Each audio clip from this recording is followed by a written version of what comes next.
Welcome to a brand new episode of the Michele Tafoya podcast. It is Wildcard Wednesday. It is one of our favorite things to do here on the podcast. Hey, before we get ripping here, please hit that subscribe button, whether you're on Spotify or Apple Podcasts or YouTube, wherever you get your podcasts. Just click subscribe. That helps us grow, and that's what we want to do so we can continue to bring you entertaining stuff. All right, having said that, we begin with the story that started on Sunday of this week, when Bill Belichick and his girlfriend Jordan Hudson appeared on CBS Sunday Morning.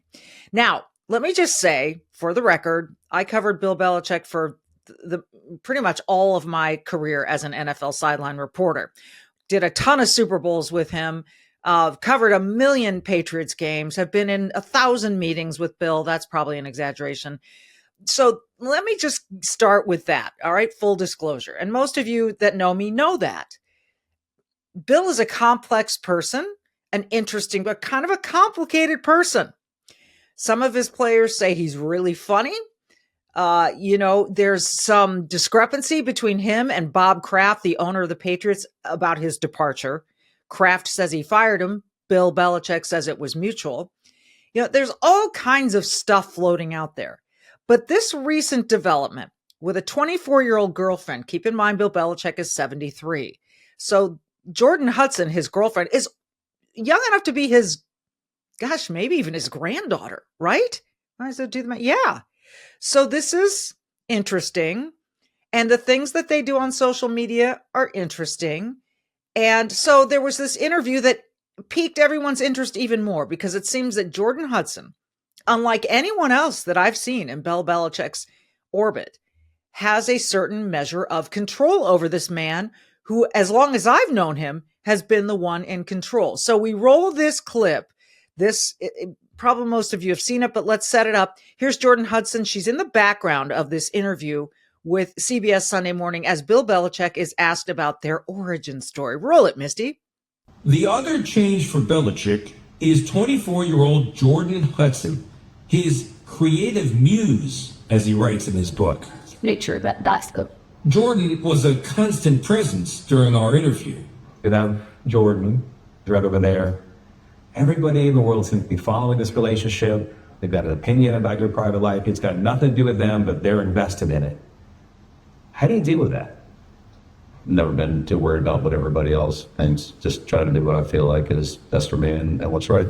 How did you guys meet? No. It's a topic neither one of them is comfortable commenting on, though Hudson has recently posted about it on Instagram. You joined InstaFace, as you put it. I love that. There's some great pictures of you and Jordan, where you're a fisherman, she's a mermaid, charming. It's a different side of you. What's the reaction been like? What's it been like? To have these different sort of photos. Another one where you're doing, I know you're not into meditation or yoga or Pilates, you're balancing Jordan on your feet. She's doing kind of the Titanic pose. Yes, so I'm on some of those social media platforms, but I honestly don't follow them. What he does follow isn't clicks or views, but touchdowns. Yes, he does follow touchdowns for sure. It's when I say that I've covered Bill Belichick, you don't really get to know Bill Belichick because he is, as you can see there, he keeps his distance from the media, and that's very much by design, on purpose, right? So you could see the gaps, those pauses in the interview where he takes the time to think about what he's going to say.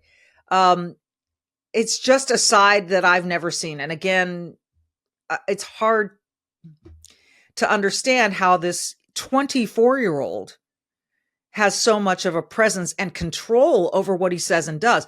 Now I'm going to roll some video of Jordan Hudson, not Jordan Peterson. I don't think Jordan Peterson would ever dress like a mermaid. Jordan Hudson at a UNC, University of North Carolina, football practice. Let's go ahead and roll the tape, and I'll narrate it for those of you who can't see it. Go ahead and roll that, Misty, while I'm just vamping here. So there she is. She's, for those who are listening and aren't watching, she's at a spring practice and she's got an outfit on. Some white go-go boots with high heels, a long blazer that looks to be some sort of leather with a pattern on it, belted to accentuate. She's got a great body. I mean, look, she's got a great figure. But she's kind of back and forth between the coach and some people on the sidelines. And she's like running the bit, not the practice, but it seems like there's some, some production people there or some interviewing people there, people who are observing, and she's in control. It's odd. And it is the talk of kind of the sports world right now, because this is a side of Bill Belichick we've never seen. Now, if he's happy, more power to, great. If they're happy together, that's great. She seems a little too much of a presence for this is a guy I've known who has always been in control. And so it's just, look, it's going to pique interest and it's going to prompt questions. And that is my take on that. I'm not going to criticize. But Bill Belichick does have a daughter. And I just wonder, look, it's not my place to wonder, right? It's not my place to judge, and I don't. But it does render me a little bit speechless. Okay, I'll leave it at that. Let's move on to Trump in the first 100 days. Now, you've been inundated with this, but what you may not have caught was an interview that President Trump did with ABC's Terry Moran. Now, I'd never heard of Terry Moran, to be frank with you, until this interview came out. And I'm going to play a chunk of this for you that shows Trump chose this guy for a reason, because Trump had never heard of him. So he thought, let's give this dude a chance. And here's part of what transpired. Roll it, Misty. He wasn't a member of a gang. And then they looked, and on his knuckles, he had MS-13. There's a dispute Wait a minute. He had MS-13 on his knuckles tattooed. He had some tattoos that are interpreted that way. But let's move on. Wait a minute. Hey, Terry. He did not have the letter MS-13. It says MS-13. That was Photoshopped. So let me That was Photoshopped. Terry, you can't do that. Hey, they're giving you the big break of a lifetime. You're doing the interview. I picked you because, frankly, I never heard of you, but that's okay. I picked you, Terry. Hey, but you're not being very nice. He had MS-13 tattooed. Right, we'll agree to disagree. I want to move on to something else. Terry, do you want me to show you the picture? I saw the picture. And you think it was Photoshopped? Well, here we go. Don't Photoshop it. Go look at his hand. He had MS-13. He did have tattoos that can be interpreted that way. I'm not an expert on them. I want to turn to Ukraine, sir. Terry, I want to get to Ukraine. No. He had MS, as clear as you can be, not interpreted. This is why people no longer believe the news, because when it's he was photographed news. in El Salvador, they aren't there. But let's just go on. They aren't there when he's in El Salvador. They weren't there, but they're there now, right? No, but they're there in now. your picture. Terry. Ukraine, sir. He's got MS-13 on his knuckles. All right. Okay? Well, we'll take a look at that. You do such a disservice. We'll take a look at that, Why don't you just say, yes, he does, and, go on to something else? It's contested. Classic Trump, right? And classic media. It was Photoshopped. It's not there. It's kind of a condescending reporter, too. Sir, Ukraine, let's move on. So I don't know that he is going to win any Pulitzers there. I don't know if President Trump made his point. It's amazing to me that the media is coming into such staunch defense of an illegal migrant who beat his wife, who has a criminal record. They want due process. Where was the due process when all these people came in?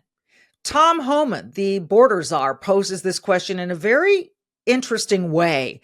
Tom Homan contends that when we had during the 4 years of the Biden administration, there were hundreds of thousands of people crossing our border illegally. Gotaways, some processed, moved all over the country, but they weren't put in ICE detainer situations. They were put into hotels. And Tom Homan has an interesting theory as to why. Roll this cut, Misty. You know why the Biden administration released millions of people in the United States? No one ever talks about it. I'll talk about it. Why did they release people into the interior of the United States and put them, rather than put them into an ice bed? Why not put them in an empty ice bed at $127 a night rather than in a hotel room at $500 a night? They did it on purpose. Because when you put them in ice detention bed, they get a hearing in 35 days. Court records show 9 out of 10 people claim asylum, get order removal, they're gone. But if you release them and put them in a hotel room at $500 a night, their hearings could be 5, 7, 9 years if you pull out all appeals. And what are they hoping for then? That another Democrat administration is in power. They can award an amnesty to millions. This is about selling this country out for future political power. That's what it was. The law clearly says if you arrive at our border without proper documentation, you shall be detained. Not maybe, not think about it, shall. And that's what President Trump's doing. Catch and release is over. That's what the law. And a lot of people are happy to hear that. I am one of them. I have long talked about this border being far too porous. And, you know, when people were cheering on Kamala for president, I thought, and continue this? Because she would have. Her administration would have. And it's not safe and it's not fair, certainly not equitable for American citizens who pay taxes to be paying $500 a night for a hotel room in New York City.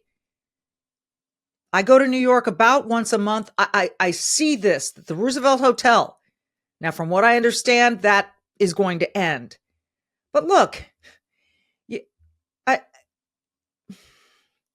there's this side of people that want to be empathetic towards people coming from worse situations into our country. There's another side that says that empathy is suicidal. What we have here in this country is special, it's unique, and we have a way that you can come here legally. So why don't more people do that? I saw a Haitian immigrant on television yesterday, a woman who very together had gotten her family to come here legally, she said. And she didn't like this at all, this illegal immigration and taxpayers paying for it. And schools and hospitals and other resources being drained at taxpayer expense for people who have come here illegally. There is a way to come here. Now, if you want to, reconfigure that process, let's do it. But don't tell us that you can't secure the border until then. Obviously, that's not the case because President Trump and his administration have done that. So it didn't need legislation. See, people want, here's the word you need to listen for, comprehensive. You know what that does? That slows everything down. Because when you say you want comprehensive reform, that's endless. Well, my idea of comprehensive is you close the border, you give money to the border security, you increase the number of ICE beds, and on and on and on and on and on. Instead of, first of all, let's start by closing the border so we can get things in order. Because talk about chaos. Democrats love to talk about chaos. The chaos at the border was unbelievable. And I think Tom Homan's right. It had a purpose. It had a purpose. Tom Homan is also, Trump likes to use the term central casting. He is kind of central casting for this role. He's kind of, he's got that interesting voice, kind of like a lisp there, and he's husky, and he's got the short hair, and he just looks like this guy almost out of the 1950s. That's going to be this staunch defender of the law. But the more I hear of Tom Homan, the more I understand why this guy is so passionate about what he does. And he explained that too, why he gets emotional about this border issue. And this is what people miss, or they're so willing to overlook in this whole thing. Go ahead and roll this. This is cut 5. Go ahead, Misty. I take a pleasure in seeing it because in 40 years of doing this job, people always want to say, why are you so emotional when you testify? Why are you so emotional on network? Because if they wore my shoes for 40 years, they'd understand why I'm emotional. I've talked to little girls as young as 9 years old that were raped multiple times by the cartel members. And when you get to your knees and you talk to that little girl and everything innocent and pure has been ripped from her, when you listen to The Laken Riley, 17 minutes, that young lady fighting for her life. Don't just think, okay, a young woman died. Think of how she died, the terror that she went through, and these children that are sexually assaulted. I stood in the back of a tractor trailer and 19 dead people at my feet that baked to death. Illegal immigration is not a victimless crime.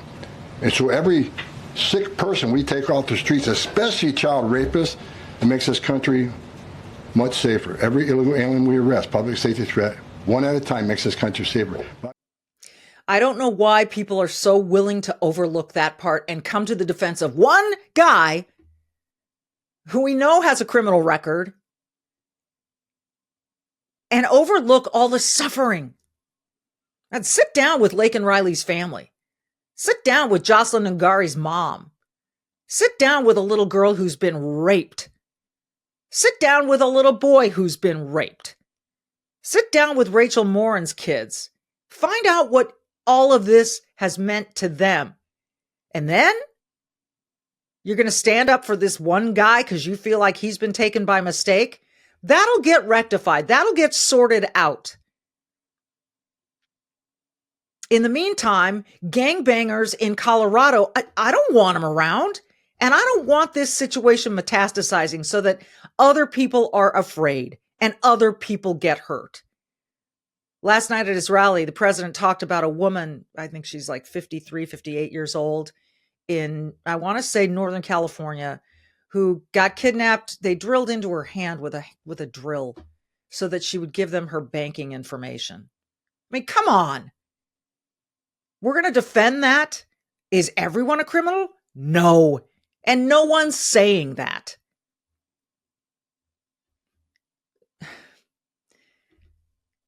But picking and choosing, cherry picking situations when we know, we all saw it. And I believe that's why the president won election on November 5th. All right. So the Laken Riley Act, I'm going to just read you this. It's a United States law that requires the U.S. Department of Homeland Security to detain illegal immigrants admitting to, charged with, or convicted of theft-related crimes, assaulting a police officer, or a crime that results in death or serious bodily injury like drunk driving. The act also allows states to sue the Department of Homeland Security for alleged failures in immigration enforcement. I think that sounds reasonable, and I like that it's named for Laken Riley. Her life should leave some sort of resonance on this earth, or at least her death should. The New Mexico Democrat representative, Gabe Velasquez, got in front of an audience and said he was proud to have voted against the Laken Riley Act. Go ahead and roll it. That's one of the reasons that even as a frontline member of Congress, as somebody who won a district in Congress that Trump also won, I said, wow, Gabe, you really had courage to vote against the Laken Riley Act, which I did. I voted against the Laken Riley Act. Even I don't get it. He's proud about it. He says it took courage. Why would you vote against? The Laken Riley Act, I'm going to say it again, is a United States law that requires the United States Department of Homeland Security to detain illegal immigrants admitting to, charged with, or convicted of theft-related crimes, assaulting a police officer, or a crime that results in death or serious bodily injury like drunk driving. The act also allows states to sue the Department of Homeland Security for alleged failures in immigration enforcement. I know what you're going to say. Well, we can't just, if someone comes into this country and they're an illegal immigrant and they steal Twinkies off, we can't just deport them. Why?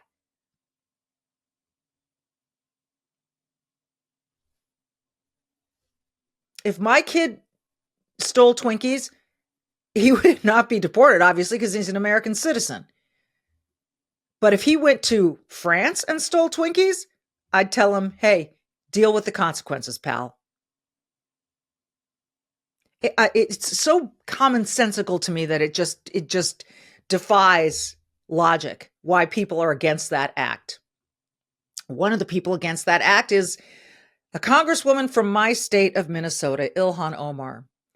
And she is very much on the record as wanting to protect people who are here illegally. Roll the cut. If they thought the first 100 days of chaos would break us, they were wrong. Because across this country, millions of us are standing up for our human rights and our democracy. Judges are fighting back to block these unconstitutional executive orders. Here in Congress, we are fighting back every single day. We are fighting to protect immigrant families from mass detention and deportation. We are fighting to prevent horrific cuts to Medicaid, SNAP, and Social Security. It won't be easy, but we must continue to organize, to speak out, and to build a future that reflects our highest ideals. I wonder what her highest ideals are. Again, they are painting a picture of Social Security being slashed, Medicare and Medicaid. What is their proof of that? I don't believe that's happened. So they're fighting back. They're fighting back. They're going to be the resistance. Listen, Ilhan Omar is a Muslim woman in Minnesota. A lot of people applauded her being elected because she became the first Muslim woman in Congress. She has said a lot of controversial things. And I don't trust her at all to represent the ideals of Minnesotans. I don't. Now, this brings me to David Horowitz. Rest in peace. David Horowitz was a conservative commentator. He was an author. I had him on this podcast. I was very fortunate. You can look it up in our library of podcasts, wherever you get your podcasts. David Horowitz was a guest, and he was powerful. I'm so glad that I had him on. He was battling cancer, and he died on Tuesday at the age of 86. He was the founder of the David Horowitz Freedom Center. The guy was a Marxist for much of his life. And then he saw the light back in 2008. Now, this is something that sounds alarmist, folks, but I'm going to have a guest on tomorrow that I really, really hope you'll listen to. And I'll get to that in a second.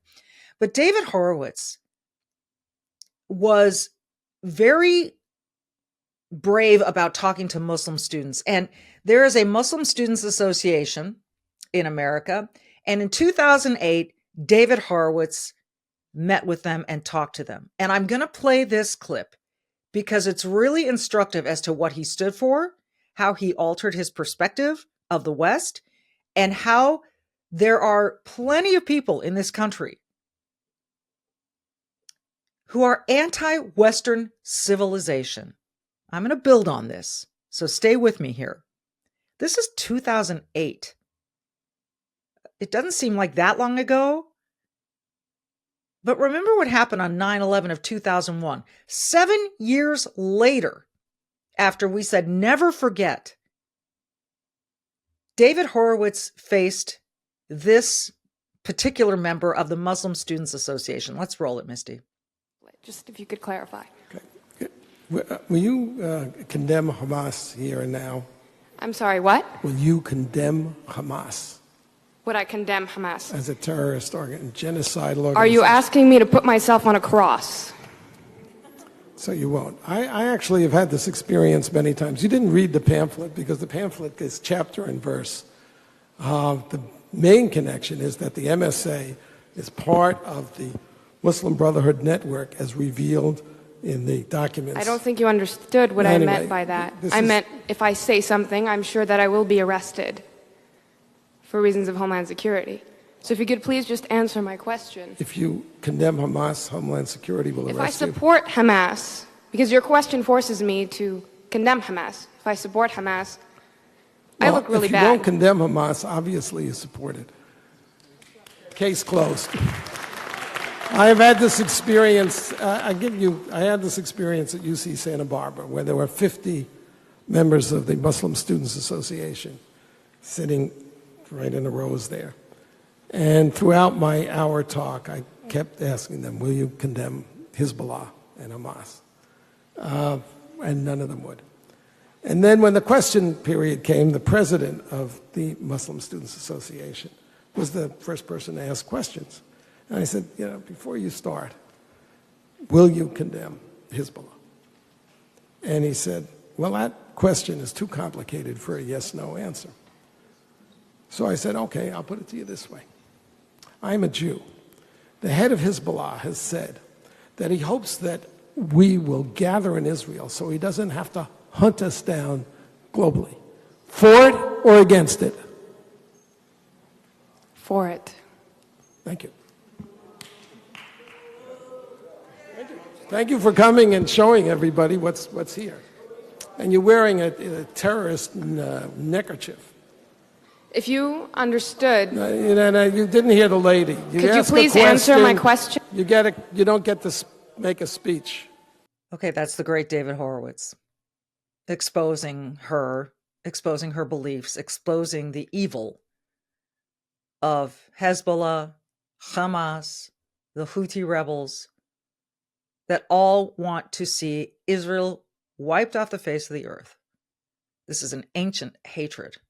I learn more about it all the time. But if you remember October 7th, and you remember the days following October 7th, there were relatives of the victims who stood up in America and said, "You are next. You are next." See, this woman was not in Gaza. She was not in Palestine. She was in the United States of America making that assertion. That was in 2008. Now, there are more and people like her. And there is this video that Charlie Kirk circulated, an interview with a guy at a fundraiser in March of this year, 2025. Okay, so that was 2008. Now we're 2025. And things have, blown up since then. They've just, the hatred, the anti-Semitism in America is real. And I want you to listen to this guy and this interview, because there are people in America who hate America, who are just biding their time, waiting to destroy everything about Western civilization. Your iPhones, your streaming services, your cars, your high-rises, your bed sheets, your clothing, your balayage hairstyle, your wine bottles, your water. Go ahead and let's roll this tape, and then we'll talk about it on the other side. The message for the people of Gaza is going to be more of the message that should be sent to the people here, in that they have achieved victory. We haven't done anywhere near enough. And the people here, I promise you, we do feel ashamed. We do feel like we're not doing enough. We do feel like change needs to come, because change must come. And in the form that it must come is that this empire, the American empire that's been hurting our people since the beginning, the imperial Western powers that have been hurting our people since the beginning, they must fall. And inshallah they will fall. And my message to the people of Gaza and the oppressed peoples across the world is that there are people here, both young and old, who are going to be willing to fight and are willing to put their lives and everything they can on the line to bring these empires down, because they must come down. And you see here, leave that up there for a second. MEMRI is an organization. I'll fill you in here. It's the Middle East Media Research Institute. And I asked someone who was formerly with the FBI to tell me about it. And that person, who is my guest tomorrow on the podcast, told me it is a legit, top-notch organization that is looking to expose Middle Eastern influences around the world that are looking to do exactly what he said, put their lives on the line to destroy the West. See, they see Israel and America as oppressors. They see us as the evil. So when you go out and you walk your dog in a park and you're a completely peaceful person, if you're Western, you're the problem. You're the oppressor. And that's what this is based on. So it's there. That was in Dearborn, Michigan, that interview, that fundraiser that you just looked at with that interview there, Dearborn, Michigan. And we have Rashida Tlaib and we have Ilhan Omar, and they've made it very clear why they're in Congress. Now, my guest tomorrow, Hedia Matami, I don't want to screw up her last name. Hang on a second while bear with me, listeners. Hedia Miramati, forgive me. You might know her as Hedia Miramati Falco. Former Muslim, practicing Muslim. Used to work for the FBI. She's gone through a major transformation in her life, but I confirmed this with her that this organization, MEMRI, that filmed that interview is top-notch and legit and is serving a purpose. And that is to expose people like that person you just heard saying, we're ready to destroy. We're ready to put our lives on the line to take it down. Now, those of you who say, oh, they don't mean that really. Yeah, they do. Yeah, they do. They're anti-Western civilization. Understand that. Accept that. Realize that. It's here. It's among us. And my guest tomorrow, Hedia, she's just an amazing woman. I can't wait for you to hear her, and I hope you'll tune in. Meanwhile, one other person who's kept awake at night by Tom Homan and the deportation of illegals is former First Lady Michelle Obama. She said on a podcast recently that it keeps her up at night, that people of color are going to be targeted first and foremost. She's conveniently forgotten that her husband, when President Barack Obama, when he was in office, he was called the deporter in chief. He deported millions of people. But Tom Homan keeps her up at night. And again, I'll get back to what doesn't keep these people up at night. Laken Riley, Jocelyn Nungare, the other victims we've talked about. And I thought Kayleigh McEnany, former White House press secretary for Trump in his first administration, she's on a show called Outnumbered on Fox News. And she said this and directed this to Michelle Obama. Go ahead and roll it. I got to say, I am completely beside myself with Michelle Obama's comment that Trump deportations keep her up at night. Let's go through some facts she may want to pick up. 32,000 plus is the number of people he's deported. I just did math on my calculator. That's why I was looking at my phone, guys. 73% of those had criminal convictions or pending criminal charges. 1,100 of those were gang members. Okay, when I first saw those numbers this morning, I saw them beside an FBI agent who said, we will be more safe because of Trump's policies. And my head immediately went to, before seeing the Michelle Obama story, how many Jocelyn Nungaris won't happen in this country? Laken Riley's won't happen. Rachel Warren's won't happen. Then my head went to how many illegal immigrant children will not drown in the Rio Grande. Then my head went to how many trafficked children will not be trafficked because of what Trump did. Amen. She wakes up and thinks about Trump deportation and due process. Michelle Obama, when is the last time you woke up and you thought about angel moms? When's the last time you woke up and thought about trafficked children at the border? I'd love an answer. Give it to us on your next podcast. Yeah. Mic drop, as the cool kids say. When does she think about those kids?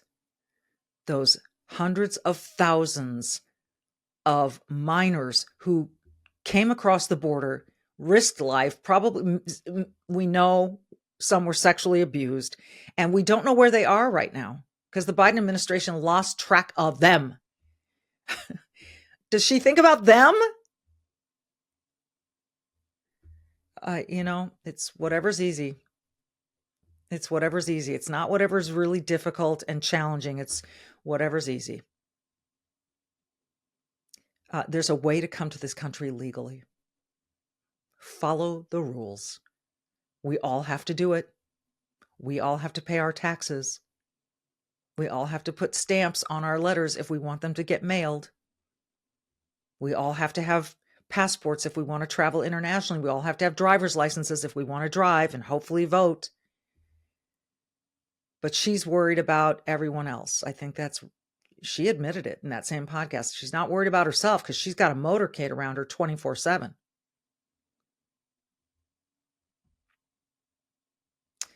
Okay. Finally, couple things here on the lighter side. This one actually isn't that light, but it's not political, except for the fact that it shows how California, my home state where I was born and raised and educated, where I lived the first half of my life, where both my parents lived almost their entire lives, passed away there, are buried there in California, the state that they loved. Gavin Newsom has allowed this state to go into the toilet. Are there still beautiful parts of California? Yes, there are. Is there growing homelessness? Absolutely. The drug use and homelessness on the streets of California, especially LA and San Francisco, is disgusting. And it doesn't have to be that way. It wasn't that way when I was growing up. So how did it get this way? It got this way by allowing stuff to happen and saying, oh, well, we can't prosecute you because you only stole $999 worth of stuff. Stuff like stupid rules like that. So anyway, this is what's kind of sad. So the great Kobe Bryant, Hall of Fame, Laker champion multiple times. He and his daughter die in a horrific helicopter crash. And there was a mural painted in their honor. Recent story on a news station in LA shows that mural today. Go ahead and roll it, Misty. Who would do it? A mural to Kobe Bryant and his daughter Gianna has been vandalized. Someone spray painted over the entire mural. It used to show Kobe kissing a young Gigi, and now it's nothing but graffiti. The mural is in downtown LA at 1361 Main Street. We spoke with the LAPD, who told us no vandalism complaint has been filed so far. We also spoke with the person who posted this video, and they tell us they've set up a GoFundMe to help raise money to repair and restore the mural. Stuff like that. Oh, well, no complaint's been filed, so we're not going to do anything about it. Look, is it criminal? I don't know. Is it disrespectful? Yeah. I don't know what this rises to. It's just a statement, really. It's just a statement about California. I applaud whoever's raising the money to try to clean that up and bring it back to its former situation. That it's symbolic of California. And listen, Gavin Newsom's going to run for president in 2028. God help us. If you can run California, which is a really wealthy state, an economically booming state, into the ground the way he has, go ahead and boast about its economy, but let crime and homelessness flourish. I don't want that guy in charge of anything. I really don't. I don't want him in charge of California. So continue to be brave and do good out there, as I say at the end of my podcast every single time. Don't forget to tune in tomorrow. You're going to love this guest. She's amazing. And she has a lot to say, and it should wake you up. All right. I'll leave you with this. Katy Perry, recent concert, funky dancing, really weird. And some guy did something really funny with the clip. Roll it, Misty. Oh, I'm about to kill it. I'm sick. I don't punch. I'm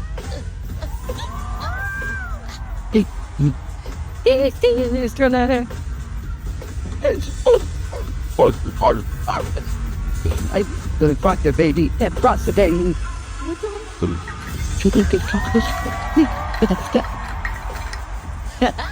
So that'll be easy words.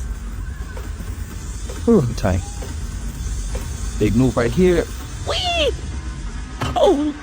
Oh, she's dead. Oh, she's back. You gonna think? So, it's okay. Listen. Am I the only one that's not into the twerking? Like, I don't want to see it. I feel like just now I'm one of those kids today. But I mean, it's like instead of deciding who can get more creative, it's like let's get lewd. Just swear a lot and shake your body parts, and that'll get attention and clicks. Having said that, we will see you tomorrow.